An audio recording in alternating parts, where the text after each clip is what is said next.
Malaysia sejati, sadarlah kan kewajiban suci membina harkat kaum wanita, mencari tiang utama negara.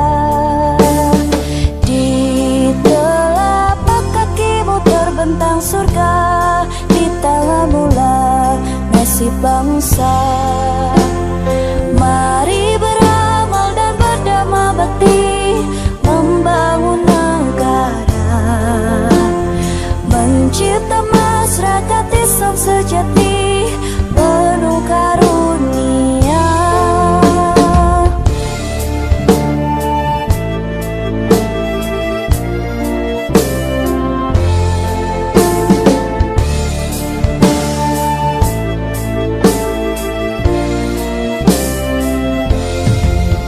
Berkibarlah pagi matahari, menghias langit ibu pertiwi. Itu lambang perjuangan kita dalam menyebarluaskan agama Islam, pedoman hidup wahyu ilahi, dasar kebahagiaan sejati. Mari beramal dan berdamai bakti, membangun negara, mencipta masyarakat Islam sejati, penuh karunia. Mari beramal dan berdamai bakti, membangun negara, mencipta masyarakat Islam sejati, penuh karunia.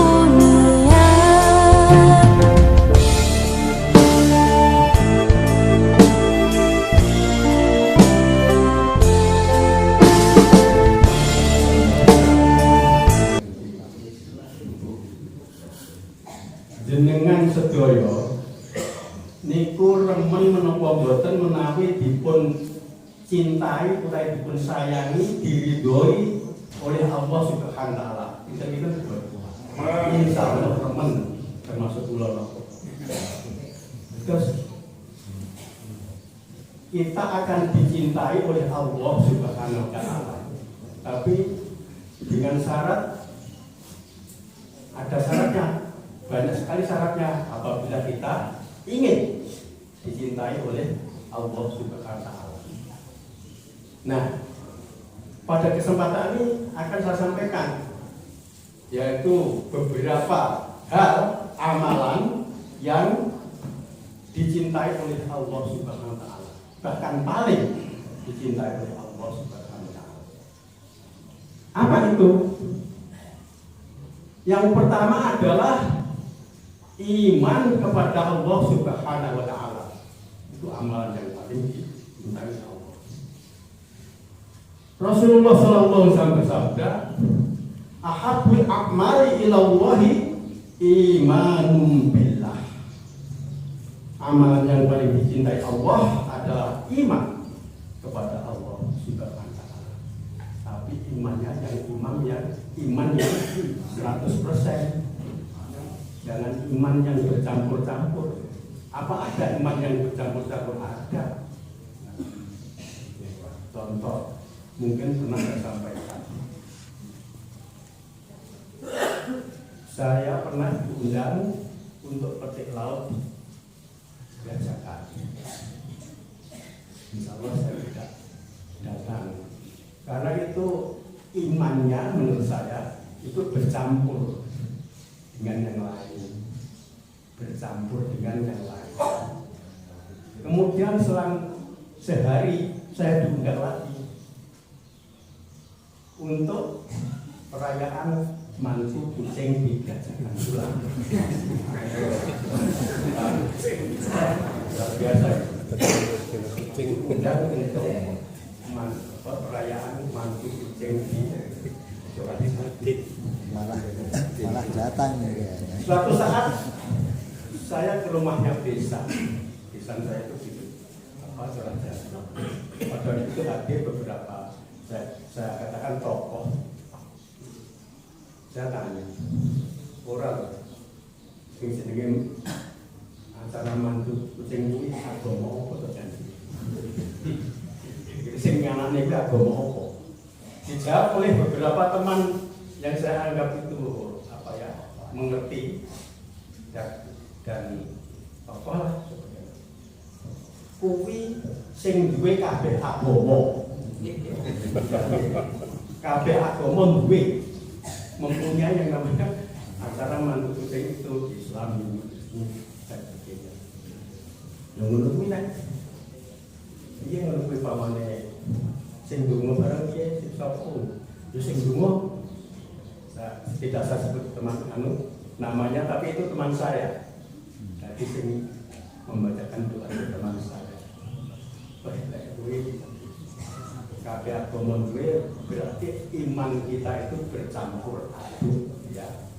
Maka yang dimaksud di sini adalah iman kepada Allah dengan iman 100% tidak dicampur dengan yang lain. Yang nomor 2, amal yang paling dicintai oleh Allah hadirnya satu kabehnya kelanjutan.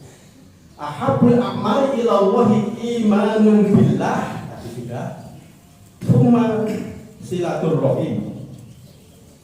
Amal yang paling dicintai Allah adalah iman kepada Allah lalu menyambung silaturrahim. Hadis riwayat Abu Ya'la, yang atas tadi juga hadis riwayat Abu Ya'la, jadi hanya kelanjutan saja. Rasulullah SAW bersabda, Inna Allaha khalaqal khalqa, sesungguhnya Allah menciptakan makhluk. Hatta idza faragha minhum qamat ar-rahim faqala, ketika Allah selesai dari penciptaannya makhluk, maka silaturahim bangkit lalu berkata, hadza maqamul a'idhi minal qati'ati. Ini adalah kedudukan orang yang berlindung kepadamu dari memutuskan silaturahim. Jangan sampai kita memutuskan. Allah berfirman, na'am ama tarbaina an asila man ubasolaki wa aqta'a man qata'ati. Apakah engkau ridho jika aku menyambung orang yang menyambungmu dan aku memutus orang yang memutusmu? Silaturahim. Bala, tentu saja ya Rob, ya Rob, ya Allah. Kemudian Allah berfirman, wazaki lagi, maka itulah hakmu. Lalu Rasulullah SAW bersabda, bacalah jika kamu menghendaki. Fahat asaitum intawalaikum antufsidu fil ardi wa tuqatti'u arhamakum. Ulaika ladzina la'anahumullahu wa asanahum wa a'ma absaruhum.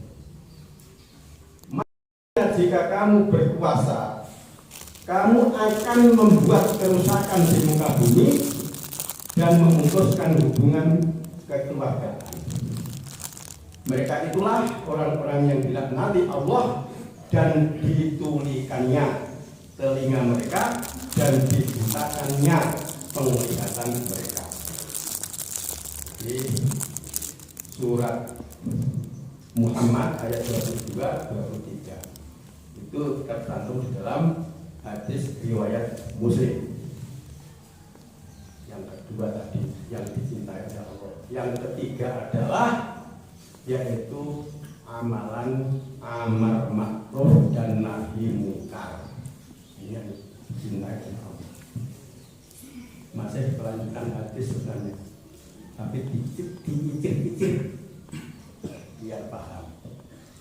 Hadisnya, ahabbul a'mal ilallahi imanum billah, tsumma silaturahim, tsumma amru bil ma'ruf wa nahyu 'anil munkar. amal yang paling dicintai Allah adalah iman kepada Allah, kemudian menyambung silaturahim, kemudian amar ma'ruf nahi mungkar. Hadis riwayat Abu Ya'la. Jadi kelanjutannya hadis. Nah, Ibu Bapak, ada 3 tingkatan amar ma'ruf dan nahi mungkar yang dijelaskan oleh Rasulullah Shallallahu Alaihi Wasallam. Ada 3. Rasulullah SAW bersabda, "Man ro'a minkum mungkaron falyughayyirhu biyadihi." Siapa di antara kalian yang melihat kemungkaran, hendaklah ia mengubahnya dengan tangannya. Maksudnya dengan kekuasaan. Tapi tidak semua orang berkuasa ini sangat berarti. Fa'ilam yastati fabilisanihi, jika dia tidak mampu, tidak mempunyai kekuasaan, ia mengubahnya dengan lisannya, ngomong dengan lisan. Fa'ilam yastati fabiqalbihi wa dzalika asra'ul iman. Jika tidak mampu,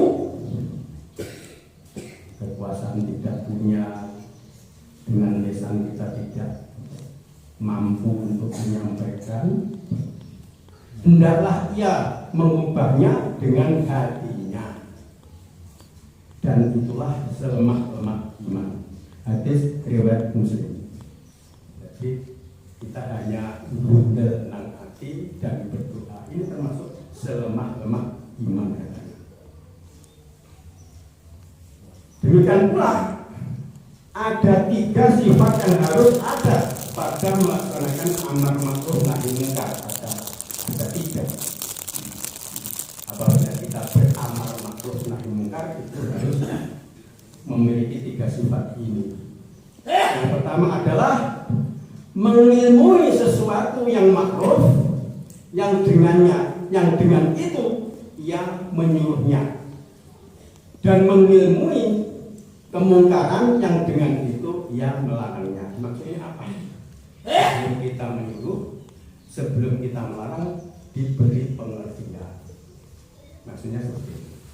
Yang kedua, harus santun lagi bijaksana pada seseorang atau sesuatu yang dia menyuruhnya dan yang dia melarangnya. Harus tahu harus bijaksana.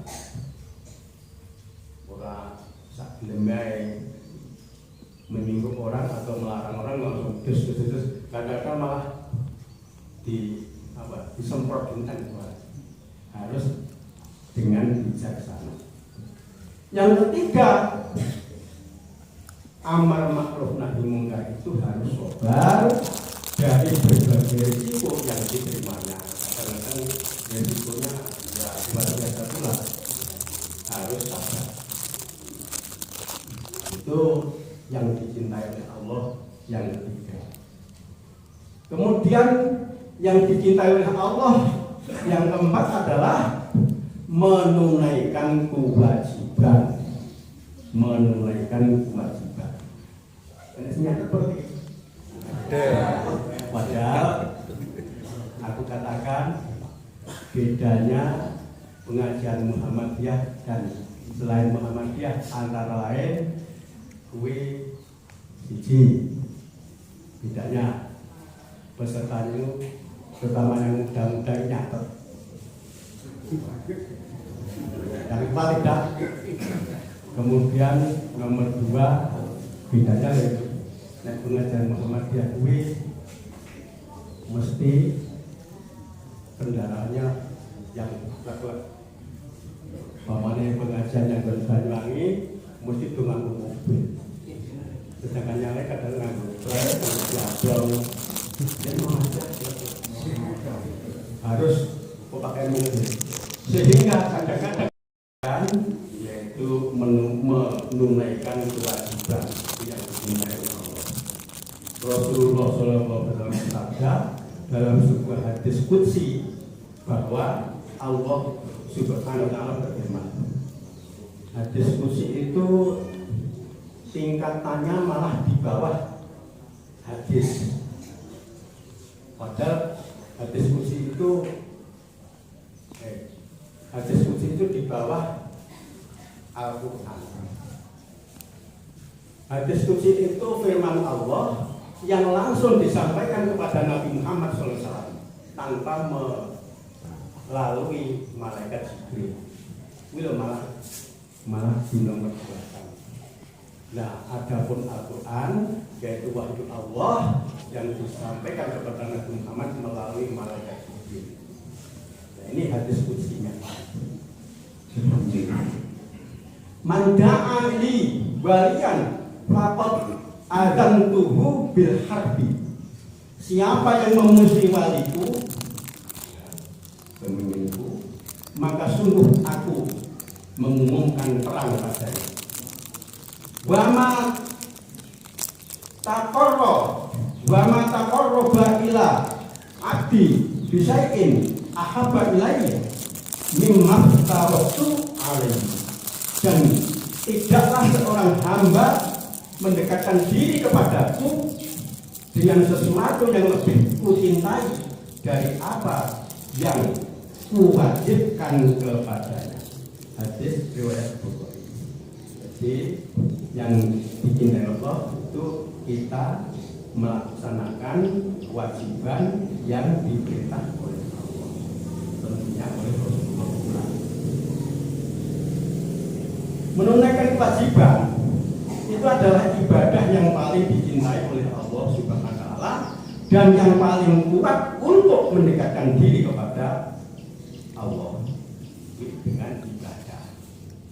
Dan kewajiban yang paling dicintai Allah adalah sholat pada waktunya. Itu wajib dalam sholat pada waktunya. Pengertian sholat pada waktunya itu jangan disamakan dengan sekolah. Lain ya. Kalau sekolah masuk teng-teng masuk, nah, terus dilalah lek teko kuwi meh balik, tapi masih pada waktunya, itu namanya sudah terlambat. Kalau sholat ya mulai awal waktu sampai akhir waktu itu waktunya, tapi yang afdal adalah di awal waktu.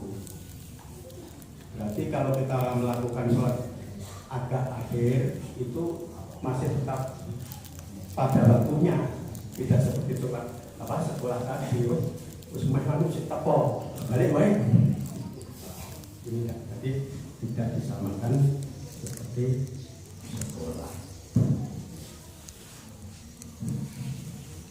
Abdullah bin Mas'ud pernah bertanya kepada Nabi Muhammad SAW, apakah ibadah yang paling dicintai Allah Subhanahu wa ta'ala itu? Beliau Rasulullah SAW menjawab, as-sholatu ala waktiha, sholat pada waktunya. Hadis riwayat Bukhari. Kemudian amal yang dicintai oleh Allah berikutnya adalah witir. Witir. Rasulullah bersabda, wa innallaha witrun yuhibbul witra. Dan sesungguhnya Allah witir atau ganjil, menyukai yang witir. Hadis riwayat Muslim. Sebagian ulama berpendapat bahwa makna menyukai witir adalah mengutamakan yang witir atau yang ganjil dalam amal ibadah. Allah mewajibkan sholat 5 waktu. Ganjil nomor ganjil 5. Bersuci 3 kali, tawaf 7 kali, sa'i 7 kali, melontar jumrah 7 kali, hari-hari tasyrik 3 hari, istinja 3 kali, dan demikian pula jumlah kain kafan 3 lembar. Jadi yang Allah menyukai yang jadi amal-amal yang sifatnya pendek itu disukai oleh Allah. Ini pendapat ulama yang pertama. Ada yang berpendapat bahwa maksudnya adalah sholat witir. berdasarkan hadis innallaha witrun yuhibbul witra fa'au tiru ya ahlal Quran. Sesungguhnya Allah witir dan menyukai witir, maka sholat witirlah wahai ahli Al-Quran, ahli Al-Quran. Hadis riwayat Tirmidzi. Ya, ada dua pendapat itu. Mari kita pilih, syukur semua kita kerjakan. Yang keenam adalah berbakti kepada kedua orang tua. Itu juga penting. Nabi Muhammad SAW mengabarkan bahwa berbakti kepada kedua orang tua adalah amal ibadah yang paling dicintai Allah Subhanahu wa taala setelah sholat, yang merupakan fondasi Islam yang paling besar. Abdullah bin Mas'ud pernah bertanya kepada Nabi Muhammad SAW, apakah ibadah yang paling dicintai oleh Allah? Rasulullah Shallallahu Alaihi Wasallam menjawab, as-sholatu ala waqtiha, sholat pada waktunya. Ia bertanya lagi, kemudian apa wahai Rasulullah? Beliau Rasulullah menjawab, birrul walidain, berbakti kepada kedua orang tua. Hadis riwayat Muslim. Ibu bapak berbakti kepada kedua orang tua itu, masya Allah, sangat penting sekali dan pahalanya juga luar biasa. Sebaliknya apabila kita tidak berbakti kepada kedua orang tua, naudzubillah, lebih-lebih kita berani bunyi saja atau itu sudah termasuk pelanggaran kepada kedua orang tua. Kita harus betul-betul menghargai kedua orang tua. Kalau kita berani bahkan menyakiti kedua orang tua, siksanya itu akan diberikan oleh Allah di dunia ini, sudah dirasakan, lebih-lebih nanti di akhirat. Itu dayangan itu, hati-hati kita terhadap kedua orang tua kita. Caranya gimana? Apabila orang tua masih hidup, ya kita rawat dengan sebaik-baiknya. Tapi kalau sudah meninggal, kita selalu mendoakannya secara berbakti kepada orang tua. Kita doakan kedua orang tua. Jangan sampai dibiarkan. Dan itu sebagai tanda orang yang soleh, mendoakan kedua orang tua. Yang ketujuh, amal yang dicintai oleh Allah adalah zikir, mengingat Allah Subhanahu wa taala. Zikir, mengingat Allah itu juga amal yang dicintai oleh Allah. Rasulullah SAW bersabda, ahabbul a'mali ilallahi antamuta walisanuka rabbun min dzikrillah. Ibadah yang paling dicintai Allah bahwa engkau meninggal sedangkan lisanmu basah karena zikir kepada Allah Subhanahu wa taala. Pada waktu kita hidup, lisan kita basah karena dengan mengingat Allah Subhanahu wa taala. Maksudnya apa? Selalu baca-baca kalimat-kalimat thayyibah. Subhanallah walhamdulillah la ilaha illallah dan seterusnya. Dipenuhi dengan zikir kepada Allah. Kita akan dicintai oleh Allah Subhanahu wa taala. Nah, basahnya lisan itu adalah ungkapan tentang selalu berzikir. Yang dimaksud zikir lisan adalah lafaz-lafaz yang menunjukkan tasbih, tahmid. Mu'ad bin Jabal berkata, ma'amila adami amalan anhalahu min adabillahi min zikrillah. Tidak ada sesuatu yang dikerjakan manusia yang lebih menyelamatkan dari siksa Allah selain zikir kepada Allah. Inilah.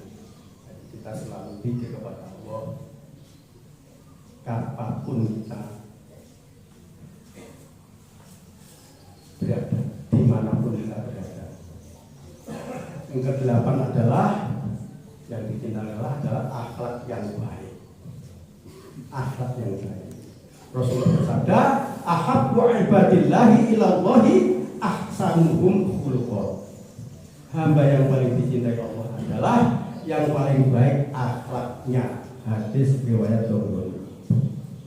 Hal ini sesuai dengan pesan Nabi Muhammad SAW agar kita senantiasa berhias dengan akhlak yang baik. Wa khaliqin nasa bi khuluqin hasanin.